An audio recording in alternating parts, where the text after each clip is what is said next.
திருச்சி மாவட்டம் மணப்பாறை அருகே திமுகவினரால் பல கோடி ரூபாய் மதிப்பிலான செம்மண் கொள்ளையடிக்கப்படுவதாக புகார் எழுந்துள்ளது. திருச்சி மாவட்டம் மணப்பாறை அருகே மொண்டிப்பட்டி மற்றும் பெரியப்பட்டி உள்ளிட்ட கிராமங்களில் உள்ள விளைநிலங்களில் திமுக ஒன்றிய செயலாளர் ஆரோக்கியசாமி என்பவர் அனுமதியின்றி செம்மண் எடுத்து விற்பனை செய்வதாக கூறப்படுகிறது.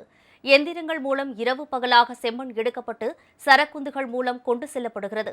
2 மீட்டர் ஆழத்திற்கு கனிம வளம் கொள்ளையடிக்கப்படுவதால் தங்கள் நிலங்களுக்கு செல்ல முடியாத நிலை இருப்பதாக விவசாயிகள் கூறுகின்றனர். விளைநிலங்களை அடிமாட்டு விலைக்கு மிரட்டி எழுதி வாங்கியுள்ளதாக விவசாயிகள் சங்கத்தினர் குற்றம் சாட்டுகின்றனர். இது தொடர்பாக பலமுறை குறை தீர்க்கும் கூட்டத்திலும் கனிம வளத்துறை, மாவட்ட ஆட்சியர், முதலமைச்சரின் தனிப்பிரிவு உள்ளிட்ட பல்வேறு துறைகளுக்கும் மனு அளித்தும் கடந்த 6 மாத காலமாக எவ்வித நடவடிக்கையும் இல்லை என அவர்கள் தெரிவித்தனர். சுரங்கத்துறை, மாசு கட்டுப்பாட்டு வாரியம், சுற்றுச்சூழல் பாதுகாப்புத்துறை என்ன செய்து கொண்டு எங்கள் வரிக்காசை சம்பளமாக வாங்கி கொண்டு நீங்கள் சமூக அக்கறையோடு அடுத்த தலைமுறையை காப்பாற்று என்றால் நீங்களும் லஞ்சம் வாங்கி கொண்டுகிறீர்களா?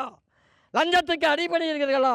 2 அமைச்சர்கள் இங்கே இருக்கின்றீர்களே, அமைச்சர் KN நேரு அவர்களே, அமைச்சர் மகேஷ் பொய்யாமொழி அவர்களே, உங்களுடைய கட்சிக்காரர்கள் துணிந்து இந்த திட்டமிட்டு இங்கே கொள்ளையடித்துக் கொண்டிருப்பதை வேடிக்கை பார்த்து கொண்டு இதேபோல ஏரி பாசன வாய்க்காலையும் திமுகவினர் ஆக்கிரமித்து மண் கொள்ளையில் ஈடுபடுவதாக தெரிவித்த விவசாயிகள் அமைச்சர்கள் ஆதரவுடன் இந்த செயல்கள் அரங்கேறுவதாக வேதனை தெரிவித்தனர். பல கோடி ரூபாய் மதிப்பிலான செம்மண் கொள்ளையை தமிழக அரசு தடுத்து நிறுத்த வேண்டும் என்றும் அவர்கள் வலியுறுத்தினர்.